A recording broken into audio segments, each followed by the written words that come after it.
మీలో ఎవరు సూపర్ అంటే మేమే సూపర్ అంటున్నాయి ఆ రెండు పార్టీలు. సూపర్ 6 పథకాలతో తామే సూపర్ అంటూ టీడీపీ దూకుడు పెంచుతుంటే సంక్షేమంలోనూ అభివృద్ధిలోనూ తమకు ఎవరూ లేరు పోటీ, తమకు తామే సాటి అంటూ అధికార పార్టీ మీసం మెలేస్తోంది. మరి ప్రజలు ఎవరికి సై అనబోతున్నారు? సంక్షేమ పాలనకే జై కొడతారా? అభివృద్ధి హామీలకు ఓటెత్తుతారా?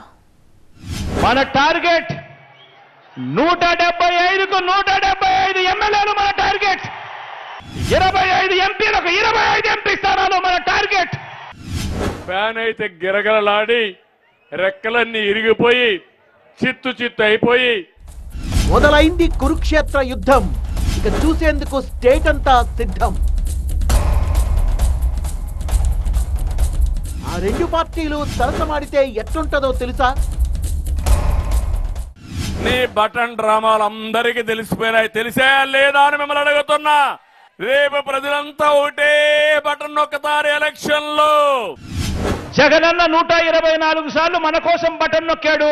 జగనన్న కోసం మనం కేవలం ఒక్కసారి జగనన్న కోసం 2 బటన్లు నొక్కలేమా అని చెప్పి ప్రతి ఇంటికి వెళ్ళి ప్రతి ఇంట్లో కూడా చెప్పండి.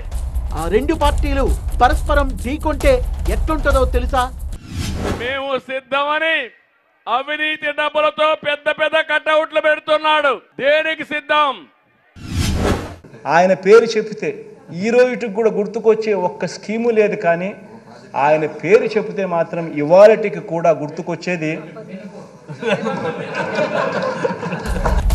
ఓ పక్కన 40 ఏళ్ల రాజకీయ అనుభవజ్ఞుడు, మరో పక్కన ఉద్దండుల్ని ఢీకొట్టి గెలిచిన యువ ధీరుడు. పక్క పక్కనే నిలుచుని మీసం మెలితిప్పి ఓట్ల సయ్యాటకు సై అంటే పొలిటికల్ వేదిక దద్దరిల్లదా? పొలిటికల్ సునామీ విరుచుకుపడదా? ఎస్, ఇందులో పొల్లు కూడా అతిశయోక్తి లేదు. ఎందుకంటే ఏపీలో పార్టీలు ఎన్ని ఉన్నా ఆ రెండు పార్టీల మధ్య వైరమే వినబుల్ చూడబుల్. ఎన్నికలు లగెత్తుకొస్తున్న సందర్భంలో వైసీపీ టీడీపీ మధ్య నువ్వా నేనా అన్నట్టుగా పోరు మొదలైంది. ఒకరు వైనాట్ 175 అంటూ బరిలోకి దిగితే ఇంకొకరు అధికారం మాదే అంటూ తొడలు కొడుతున్న పరిస్థితి. ఒకరిది నవరత్నాలు అమలు చేసిన సంక్షేమ పాలన అయితే మరొకరు సూపర్ 6 తో ఈసారి హిట్ కొడతామన్న సూపర్ కాన్ఫిడెంట్. మరి ఇద్దరిలో ఎవరు సూపర్ అన్నది సూపర్ సస్పెన్స్ గా మారింది. తెలుగుదేశం జనసేన గాలి ఉధృతంగా వీస్తా ఉంది. ఇది ప్రభంజనంగా మారుతుంది. ఫ్యాన్ అయితే గిరగలలాడి రెక్కలన్నీ ఇరిగిపోయి చిత్తు అయిపోయి 2024 తర్వాత కనుమరుగు కావడం ఖాయం అని చెప్పి కూడా నేను మీకు తెలియజేస్తున్నా. పరిపాలనలో మనం ఎక్కడా కూడా తగ్గలేదు కాబట్టి మనకు ఒక్క ఎంపీ గాని ఒక్క ఎమ్మెల్యే గాని కూడా తగ్గడానికి వీలే లేదు అని చెప్పి సందర్భంగా తెలియజేస్తా ఉన్నా. ఏపీ అసెంబ్లీ ఎన్నికల్లో అధికార పార్టీ సింగిల్ గా బరిలోకి దిగింది.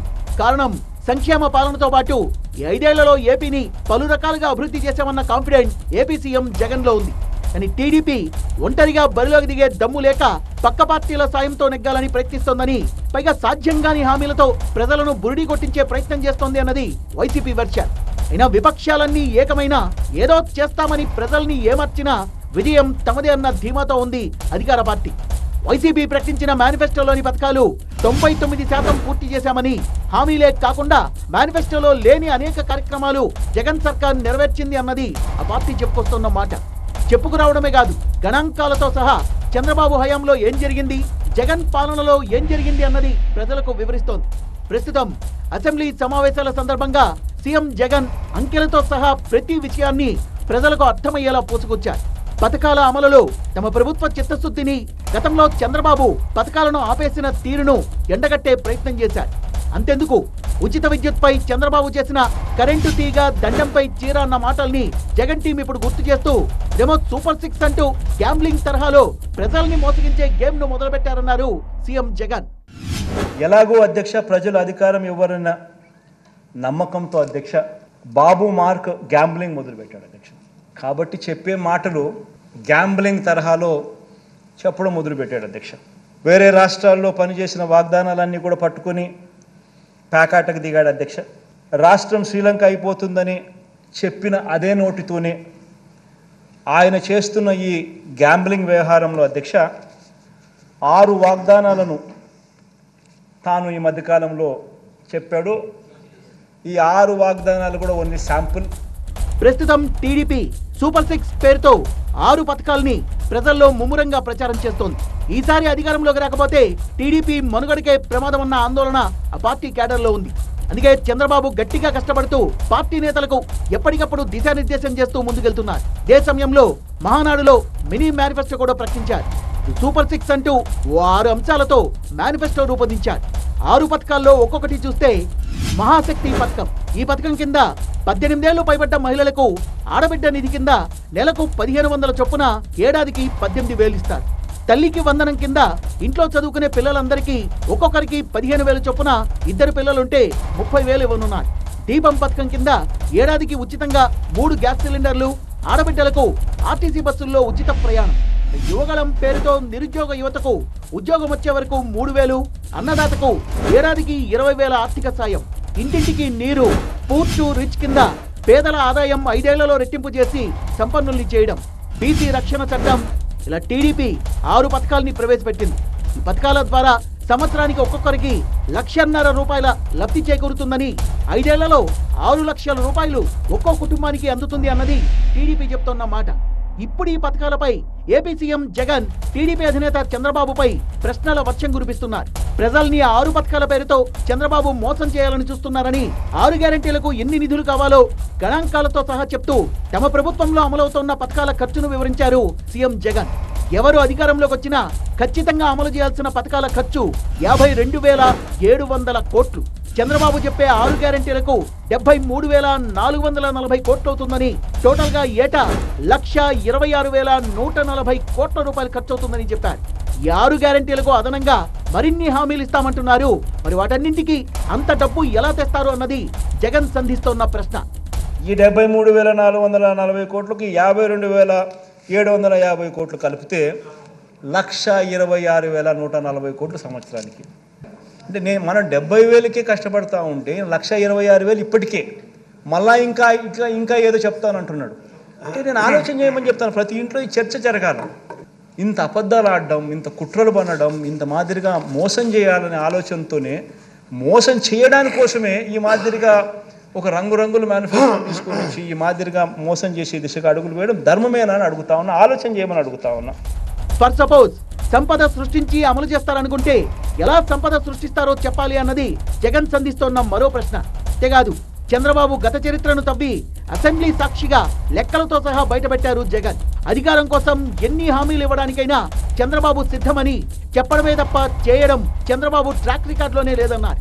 ఆకర్షణీయమైన వాగ్దానాల వెనుక అసలు లెక్కేంటో ప్రజలు ఆలోచించాలి, చర్చించాలి అంటున్నారు జగన్. ఏ మేరకు చంద్రబాబు నాయుడు గారు సంపద సృష్టించిన ట్రాక్ రికార్డ్ ఏమిటని చూద్దాం అధ్యక్ష. చంద్రబాబు నాయుడు గారు ముఖ్యమంత్రి అయితే అధ్యక్ష రాష్ట్రం రెవెన్యూ డెఫిసిట్. మళ్ళా చంద్రబాబు నాయుడు గారు ముఖ్యమంత్రి 2004-05 దిగిపోయినాడు అధ్యక్ష. 2005-06 నుంచి దివంగత నేత నాన్నగారు ముఖ్యమంత్రి అయినారు అధ్యక్ష. రాష్ట్రం రెవెన్యూ సర్ప్లస్. మళ్ళీ 2014-15 చూసుకున్న అధ్యక్ష చంద్రబాబు నాయుడు ముఖ్యమంత్రి అయినాడు. మళ్ళీ రెవెన్యూ డెఫిసిట్. మళ్ళీ రెవెన్యూ డెఫిసిట్ ప్రతి సంవత్సరము కనిపిస్తూ ఉన్నప్పుడు, ఏ సంవత్సరం చూసినా రెవెన్యూ డెఫిసిటే కనిపిస్తూ ఉన్నప్పుడు మరి సంపద ఎక్కడ సృష్టించాడో అని అడుగుతా ఉన్నా. టీడీపీ వాగ్దానాల్లో ఎంత డొల్లుంది అన్నది సీఎం జగన్ స్పష్టంగా విడమర్చి చెప్పే ప్రయత్నం చేశారు. తాము అమలు చేస్తున్న స్కీములకు ఎంతో ఖర్చు అవుతోందని, దీంతో రాష్ట్రం శ్రీలంక అయిపోయిందంటూ గతంలో చంద్రబాబు ప్రచారం చేశారని, మరిప్పుడు చంద్రబాబు ఈ 6 పథకాలతో తమకంటే 2-3 రెట్ల వాగ్దానాలు చేస్తున్నారని, మరప్పుడు ఏపీ ఎన్ని శ్రీలంకలు కావాలి అన్నది జగన్ అడుగుతోన్న సూటి ప్రశ్న. చంద్రబాబు ట్రాక్ రికార్డును కూడా జగన్ హైలైట్ చేస్తూ చెప్పిన తీరుపైన ఏపీ వ్యాప్తంగా చర్చ జరుగుతోంది. ఇప్పుడు అసెంబ్లీ సాక్షిగా జగన్ వివరించిన అంశాలు ఏవైతే ఉన్నాయో వాటిపై విశ్లేషకులు సైతం విశ్లేషిస్తున్న సిచ్యువేషన్. ముఖ్యంగా చంద్రబాబు చెబుతున్న మాట ఒక్కటే, సంపద సృష్టించి అది ప్రజలకే పంచుతానని. ఇప్పుడు ఈ మాటపైనే ప్రజలు నమ్మాలా వద్దా అన్నది చంద్రబాబు ట్రాక్ రికార్డు చూస్తే తెలిసిపోతుంది కదా అంటున్నారు అధికార పార్టీ నేతలు. సంపదని సృష్టించడం దేవుడెరుగు, ఉన్న వాటిని ఊస్టింగ్ చేసిన చరిత్ర కదా చంద్రబాబుది అంటూ జగన్ అసెంబ్లీలో విరుచుకుపడ్డ తీరుపై ఇప్పుడు రాష్ట్ర వ్యాప్తంగా డీప్ డిస్కషన్ జరుగుతోంది. వైసీపీ టీడీపీ పొలిటికల్ రైవలరీలో ప్రస్తుతం ప్రధానంగా జరుగుతున్న చర్చ చంద్రబాబు పాలనలో ఏం జరిగింది, ప్రస్తుతం జగన్ పాలనలో ఏం జరిగింది, ఈ రెండింటిపై ఏపీ వ్యాప్తంగా లోతైన విశ్లేషణ జరుగుతోంది. ముఖ్యంగా సంక్షేమంపైనే జగన్ ప్రధానంగా ఫోకస్ పెట్టారు. ఎన్ని ఆర్థిక ఒడిదుడుకులు ఎదురైనా ఎక్కడ సంక్షేమం ఆగలేదు, ఆపలేదు. ముఖ్యంగా కోవిడ్ సమయంలో ప్రజల కొనుగోలు శక్తి క్షీణించకుండా ఆర్థిక కార్యకలాపాలకు ఊతమిచ్చేందుకు వివిధ సంక్షేమ పథకాల ద్వారా నగదు బదిలీని కొనసాగించిన విషయాన్ని వైసీపీ శ్రేణులు గుర్తు చేస్తున్నాయి. దీంతో ఇప్పుడు టీడీపీ కూడా సంక్షేమంపై మరింతగా దృష్టి సారించింది. మామూలుగా అయితే గతంలో చంద్రబాబు ఎక్కువగా ప్రచారం చేసుకునే అంశం హైదరాబాద్ ఐటీ అభివృద్ధిపైనే. కానీ ఇప్పుడు తన రూటు కూడా సంక్షేమమే అని చాటుకుంటున్నారు చంద్రబాబు. ప్రస్తుతం టీడీపీ ప్రచారం చేసుకుంటున్న సూపర్ 6 పథకాల్లో అధిక భాగం సంక్షేమానికి సంబంధించినవే. పైగా జగన్ పథకాలకయ్యే ఖర్చు కంటే 3 రెట్లు వ్యయమవుతుందని అంచనా. కానీ ఇదంతా కూడా బాబు చేస్తున్న మాయా అని వైసీపీ ప్రచారం చేస్తోంది. ముఖ్యంగా చంద్రబాబు పాలనలో ప్రభుత్వ సంస్థల్ని మూసివేసిన అంశాన్ని ఇక్కడ ప్రధానంగా ప్రస్తావిస్తోంది వైసీపీ. చంద్రబాబు 1995-2004 మధ్య ఉమ్మడి ఏపీ ముఖ్యమంత్రిగా ఉన్నప్పుడు 54 ప్రభుత్వ రంగ సంస్థల్ని మూసివేశారు. అవన్నీ నిరర్థకమని, నష్టాలు తెచ్చేవని ప్రపంచ బ్యాంకు ఆదేశాలకు లోబడి చంద్రబాబు అప్పట్లో ఆ సంస్థల్ని మూసివేశారన్నది వైసీపీ ప్రధానంగా చేస్తున్న విమర్శ. విద్యుత్ సంస్కరణల వల్ల చాలా సొమ్ము ఆదా అవుతుందని, దాన్ని పేదలకు వ్యయం చేస్తామని ప్రజల్ని నమ్మించారంటున్నారు వైసీపీ నేతలు. అంతేకాదు తాము అధికారంలోకి వస్తే రైతులకు ఉచిత విద్యుత్ ఇస్తామన్న వైఎస్ఆర్ హామీని కరెంటు తీగలపై బట్టలారేసుకోవాల్సిందే అంటూ ఆనాడు చంద్రబాబు చేసిన వ్యంగ్యాస్త్రాలను ఇప్పుడు హైలైట్ చేస్తోంది వైసీపీ. అందుకే చంద్రబాబు 2004 ఎన్నికల్లో ఘోరంగా ఓటమి పాలయ్యారంటున్నారు. ప్రజలు తిరస్కరించడంతో తన స్టేట్మెంట్స్ పై యూటర్న్ తీసుకోవాల్సిన పరిస్థితి ఏర్పడింది.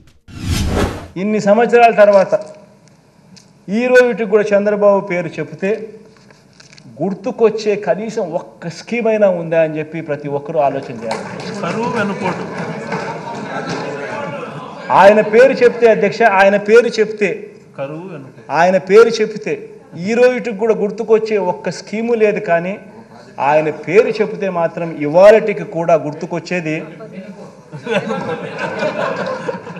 అంతేకాదు రైతు రుణమాఫీ అమలు చేస్తానని 2014లో హామీ ఇచ్చి తీరా అధికారంలోకి వచ్చాక చేతులెత్తేశారని 89,000 కోట్ల రూపాయలకు గాను 15,000 కోట్ల రుణాలని మాఫీ చేసి చేతులు దులిపేసుకున్నారన్న విషయాన్ని కూడా ఇక్కడ అధికార పార్టీ గుర్తు చేస్తోంది. ఇప్పుడు ఇలా ఒకటేంటి, 100 హామీలిచ్చి మేనిఫెస్టోనే వెబ్సైట్ నుంచి తొలగించి ప్రజల్ని ఏమార్చే యత్నం చేశారన్న ఆరోపణలు చంద్రబాబుపై ఉన్నాయి. దాని ఫలితమే 2019లో టీడీపీని కేవలం 23 సీట్లకే పరిమితమయ్యేలా చేసిందంటున్నారు. ఈ నేపథ్యంలోనే విశ్వసనీయత అంశాన్ని జగన్ ప్రస్తావిస్తూ మాట ఇస్తే తప్పకుండా అమలు చేయాలని, చంద్రబాబులో మోసం చేయకూడదని అన్నారు. బాబు ష్యూరిటీ, భవిష్యత్తుకు గ్యారంటీ అన్న పాయింట్ పైన జగన్ వివరించారు. మహిళా శక్తి కింద ప్రతి మహిళకు ఇచ్చే 1,500 రూపాయల స్కీమ్ ఒక్కదానికే 36,000 కోట్ల రూపాయల వ్యయమవుతుందని అంచనా. ఒకప్పుడు ఏది ఉచితం కాదని చెప్పిన చంద్రబాబు ప్రతిపక్షంలోకి రాగానే అన్ని ఉచితం అంటున్నారని, అసలు చంద్రబాబు హయాంలో చెప్పుకోదగ్గ ఒక్క స్కీమ్ అయినా ఉందా అని ప్రశ్నించారు సీఎం జగన్. చంద్రబాబు రాజకీయాల్లోకి వచ్చి ఎన్నేళ్ళు అయింది అధ్యక్ష?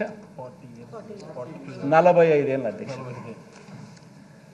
చంద్రబాబు మొదటిసారి సీఎం అయ్యి ఎన్నేళ్ళు అయింది అధ్యక్ష? దాదాపు 30 సంవత్సరాలు అధ్యక్ష. మరి ఇన్నేళ్ల తర్వాత కూడా అధ్యక్ష, ఇన్ని సంవత్సరాల తర్వాత కూడా 3 సార్లు సీఎం అయిన తర్వాత కూడా అధ్యక్ష, 3 సార్లు సీఎం అయిన తర్వాత కూడా అధ్యక్ష, ఇంకా ఇప్పటికి కూడా ఇంకా ఇది చేశా కాబట్టి నాకు ఓటేయండి అని ఆయన నోట్లో నుంచి రావడం లేదు అధ్యక్ష. ఇప్పుడు కూడా ఏమంటున్నాడు అధ్యక్ష, నాకు మరోసారి ఛాన్స్ ఇస్తే నేను అది చేస్తా ఇది చేస్తా అని చెప్తున్నాడు అధ్యక్ష. అందుకే చంద్రబాబు ట్రాక్ రికార్డును చూడాలంటూ ప్రజల్ని కోరుతున్నారు సీఎం జగన్. తానిచ్చిన హామీల్లో 99% అమలు చేశారని చెప్తున్నారు. తను కేవలం సంక్షేమ కార్యక్రమాలు మాత్రమే కాదు, పలు అభివృద్ధి పనుల్ని చేపట్టామని, పోర్టుల నిర్మాణంతో పాటు పలు సంస్థలపై పెట్టిన పెట్టుబడి వ్యయం గురించి వివరించారు. అలాగే చంద్రబాబు టైంలో జీఎస్డీపీ కన్నా తన పాలన టైంలో పెరిగిన జీఎస్డీపీ శాతాన్ని గణాంకాలతో సహా తెలియజెప్పారు జగన్. ఫైనాన్స్ కమిషన్ సిఫార్సుల ప్రకారం రావాల్సిన పన్నుల వాటా అన్నది అధ్యక్ష గత 5 సంవత్సరాలలో ఒకసారి గమనించినట్లయితే డెవల్యూషన్స్ అధ్యక్ష, అంటే కేంద్రం నుంచి రాష్ట్రానికి హక్కుగా రావాల్సిన వాటా 2018లో 2018-19లో మీరు గమనిస్తే 32,000 వస్తే 2019-20లో 28,000 కోట్లకు తగ్గింది. 2021 వచ్చేసరికి అది 24,460 కోట్లకే పడిపోయింది. అలాగే పేద ప్రజలందరికీ వివిధ స్కీముల్ని అమలు చేయడం ద్వారా పేదలకు సంపద సృష్టించి జగన్ న్యాయం చేశారు అన్నది వైసీపీ వర్గాల వాదన. పేదల ఇళ్ల విషయంలో కూడా చంద్రబాబు న్యాయం చేయలేదని, అమరావతి ప్రాంతంలో కొంతమంది రియల్ ఎస్టేట్ వ్యాపారులకు ఉపయోగపడడం కోసం తన శక్తియుక్తులతో ఇన్సైడ్ ట్రేడింగ్ కు పాల్పడి లాభపడ్డారంటోంది అధికార పార్టీ. పైగా అప్పుల ఆంధ్రప్రదేశ్ అంటూ విపక్షాలు చేస్తున్న ఆరోపణల్ని కొట్టిపడేసింది. అప్పుల్లో మన రాష్ట్రం 7వ స్థానంలో ఉందని, కోవిడ్ సమయంలో దేశ జీడీపీ వృద్ధితో పాటు 26 రాష్ట్రాలు కేంద్రపాలిత ప్రాంతాల్లో జీఎస్డీపీ వృద్ధి క్షీణించగా ఆంధ్రప్రదేశ్లో మాత్రం 2.1% వృద్ధి నమోదైందని చెప్తోంది వైసీపీ. ప్రస్తుత ధరల ప్రకారం ఆంధ్రప్రదేశ్ రాష్ట్ర స్థూల ఉత్పత్తి 2021-2022లో 17.6% నికర వృద్ధి నమోదైందని, 2022-2023లో ఏపీలో రాష్ట్ర స్థూల ఉత్పత్తి 14% నికర వృద్ధి నమోదైందని అన్నారు. తలసరి ఆదాయంలో ఆంధ్రప్రదేశ్ 2022-2023లో దేశంలో 9వ స్థానంలో ఉంది.